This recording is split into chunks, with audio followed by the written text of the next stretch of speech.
Energy can neither be created nor can be destroyed. But आजकल आपने बहुत सारे news channels, YouTubers and even हमारे माननीय प्रधानमंत्री जी को ट्वीट में बोलते हुए सुना होगा कि this advance reactor is capable of creating more fuel than it consumes. इसका मतलब क्या है, ये जितना कंज्यूम करता है उससे ज्यादा फ्यूल ये क्रिएट करता है। एंड हमने थर्मोडायनेमिक्स में तो पढ़ा है कि भाई energy can neither be created nor can be destroyed. तो ये हो क्या रहा है, आओ समझते हैं मांझरा क्या है। देखो यार, यहाँ पर कोई भी एनर्जी क्रिएट नहीं हो रही है, क्या बात कर रहे हैं?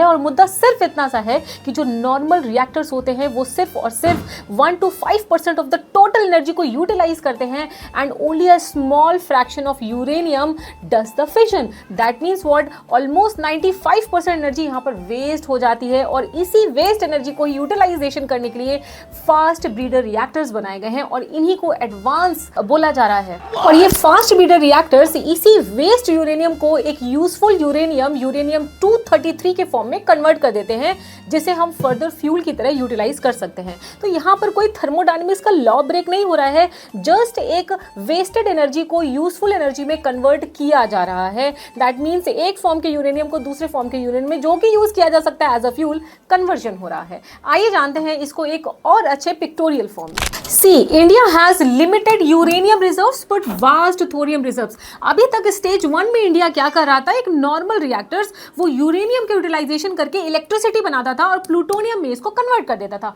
अब जो फास्ट ब्रीडर रिएक्टर्स हैं, जो कि सेकेंड स्टेज है जिसकी बात हो रही है प्रेजेंटली, वो प्लूटोनियम को दूसरे प्लूटोनियम 239 में कन्वर्ट करता है एंड यूरेनियम 233 में कन्वर्ट करता है। तो यहाँ पर बेसिकली एनर्जी का क्रिएशन नहीं हो रहा है, एक फॉर्म की एनर्जी जो है वो अदर फॉर्म की एनर्जी में कन्वर्ट हो रही है, जिसको फर्दर फ्यूल की तरह यूज किया जा सकता है। ये वही यूरेनियम है जो हम बाहर से इंपोर्ट करते हैं, बट अब हमें यहाँ पे इस रिएक्शन से ये यूरेनियम मिलने लग जाएगा, इलेक्ट्रिसिटी भी मिलेगी, प्लूटोनियम और ज्यादा मिलेगा एंड यूरेनियम 233 मिलेगा। स्टेज 3 में थोरियम बेस्ड रिएक्टर्स को बनाया जाएगा, जो कि इसके ऊपर काम किया जाएगा और जो थोरियम को यूरेनियम में कन्वर्ट कर देगा। दैट मीन्स फ्यूल से फ्यूल बन रहा है और ये चेंज चलती रहेगी।